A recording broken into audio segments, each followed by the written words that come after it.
I'm a big fan of old school. I truly am.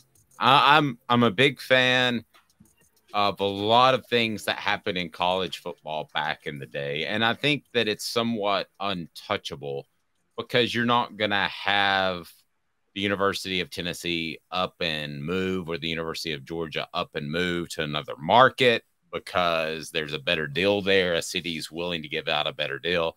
And I think a lot of those things are fantastic about college football. I don't think you're going to have the Saudi investment group come in and buy a team. I think those are some of the great things about college football. But I think some of the traditions are a little bit, if not really, really old and need to be replaced. And one of those was NIL. And I've said from the get, I think NIL is good for players. Obviously, they get paid. And a lot of these guys from our Celebrate 98 series, and by the way, Jeff Hall is up.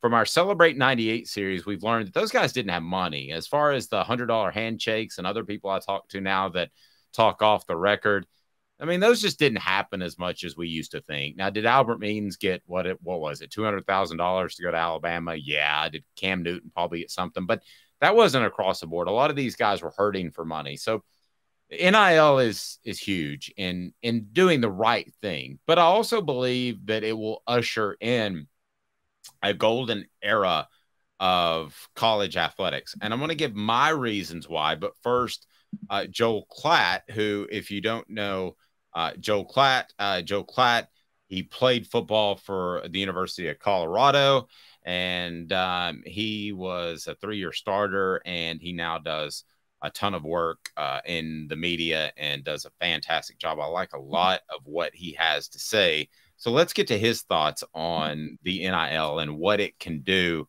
for college athletics. Here you go, Caleb. Take off. Do I need to bring this in, or are you bringing that in? Yeah, go ahead. You need to bring it in. There you go. Hit it.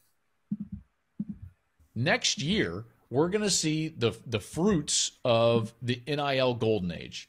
I believe next year we're going to have as good of a college football season as we've had in a long time, in part because we've got more depth of talent in college football. Why do we have that? Well, let me tell you. Because we have players that no longer have to go to the NFL. And we can I 110% agree with that. And you don't have to go to the NFL. Zach Edey, if we want to talk basketball, he was the player of the year for Purdue.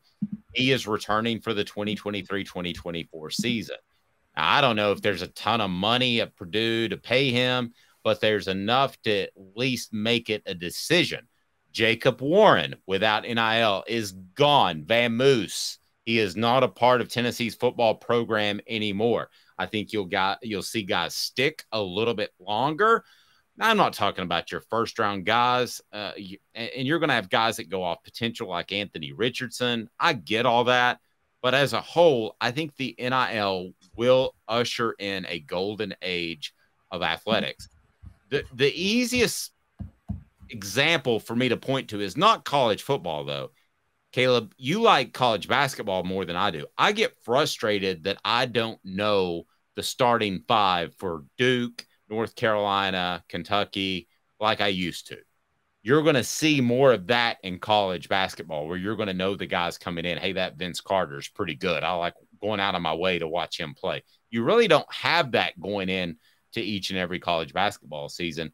So I think it's going to be huge. I think it'll improve the level of play in every single sport. No question. I agree exactly with what Joe Klatt had to say. And as a matter of fact, I've been saying it for quite some time, even though traditionalists, and I respect you, traditionalists call me crazy and I'm ruining the sport.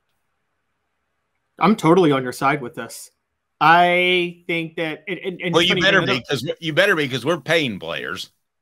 Yeah. so you've got a problem with the entire business model if you don't like it. Well, no, I mean in the sense that it's going to usher in a golden age of college athletics, because Florida is the last basketball team I think we remember the starting five like year over year. That the two-time national champions at Florida with Billy Donovan.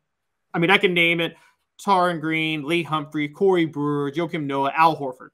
Starting five. Back-to-back national titles. And that is really probably the last one that I could truly recall all five. Yeah, same here. Ever since then, it's been a one and done, at least one and done carrying a team. And so that's a big, it matters more even in college basketball, but it is going to be great in college football because you're right. There's going to be, I mean, outside of first round money, I mean, there's a lot of decent money to make it in NIL at the college level. Particularly, here's where I think it's going to be really big, Dave. The quarterback spot. There are a lot of quarterbacks that you and I know can make a lot of money at the college level and aren't that valuable at the NFL level. Let's go back through history. Eric Crouch, Tommy Frazier. They would have made so much more money in college than we all knew they were ever going to make in the NFL. Or a Steve Spurrier quarterback. Whoever played quarterback for Steve Spurrier at the time. I will give you Anthony Richardson. If Florida had their NIL game in line, he might be coming back for another season of Florida instead of being a workout wonder. But yeah, they can't get Jaden Rashada paid. They can't get anybody paid. Yeah, eventually every single school is going to at least do it at a competent level, which Florida is not right now. But you're at least going to do it at a competent level, which is going to keep more players involved. And at some point, I wonder if it'll ever hurt college football NIL. I don't see that. I think it's going to hurt one or two or three programs because I mentioned this before. The NCAA beefed up their enforcement staff. They are going to come down hard on somebody. I don't know who it is. And Tennessee is very involved in NIL. I think Tennessee and LSU should be somewhat concerned about the steps that the NCAA is taking because you can't pay players before they come to your school.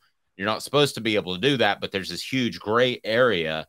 But I think it could hurt one or two schools if they get a SMU type of death penalty or a Southern California with what they did with Reggie Bush, if they get that type of penalty. But as a whole, I don't foresee any way it goes south, Caleb. I really don't.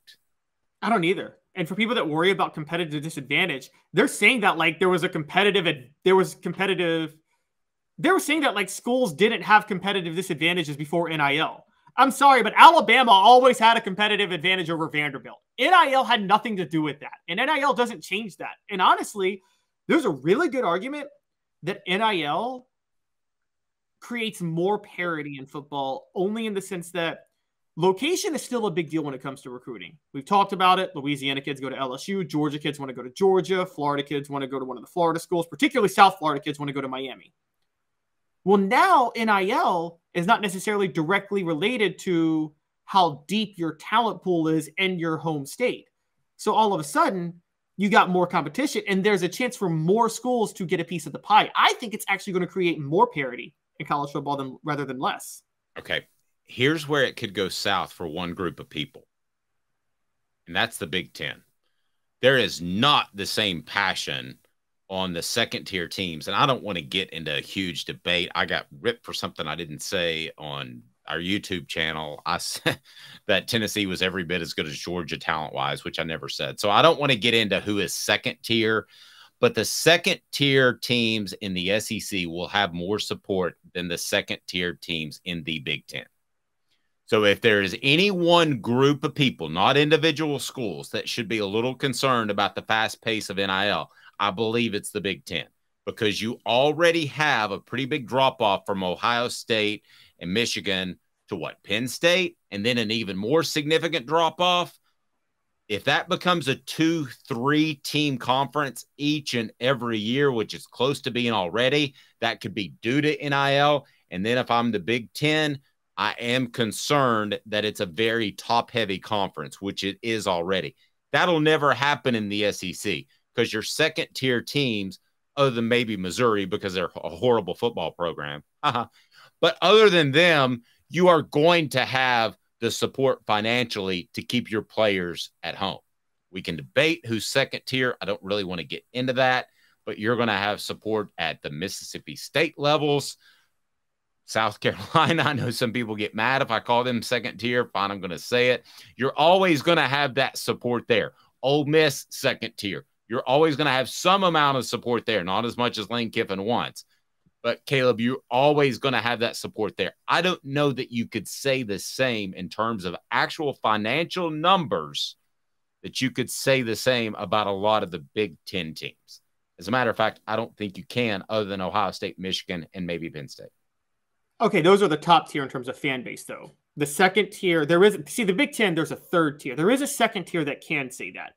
Wisconsin, their fan base is like an SEC fan base. They are super hardcore. I would probably, in terms of financial wherewithal and the ability to give, I would have them first tier, even though they're not a first tier winning team, if that makes sense. Right. That's where I am too. I would go Wisconsin, Iowa. Iowa has a hardcore first tier fan base, and Nebraska.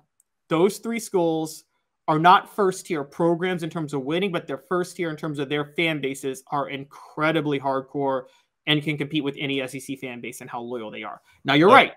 Okay, agree. But when you combine that with the fact that they don't have the same type of talent in their backyard that Southeast schools do, I think it's going to make it difficult. I love Nebraska. I'd love for Nebraska to be relevant again, but are they ever going to be super relevant again? I don't know. Well, this is where NIL becomes a great equalizer. I will say this, Wisconsin, and this is where the TV contract is such a big deal.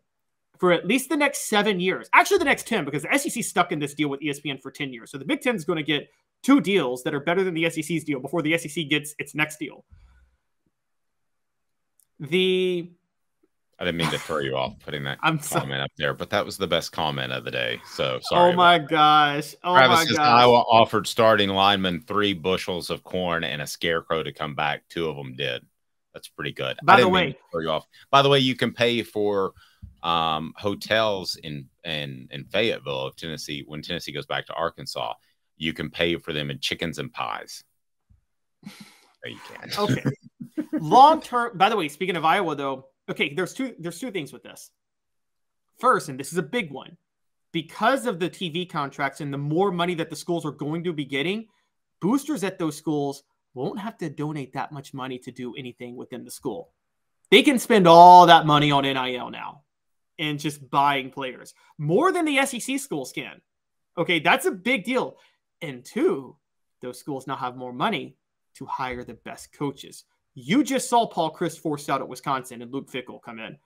I think Kirk Ferentz at Iowa, longtime head coach, loyal guy, I think he needs to be looking over his shoulder. I totally agree.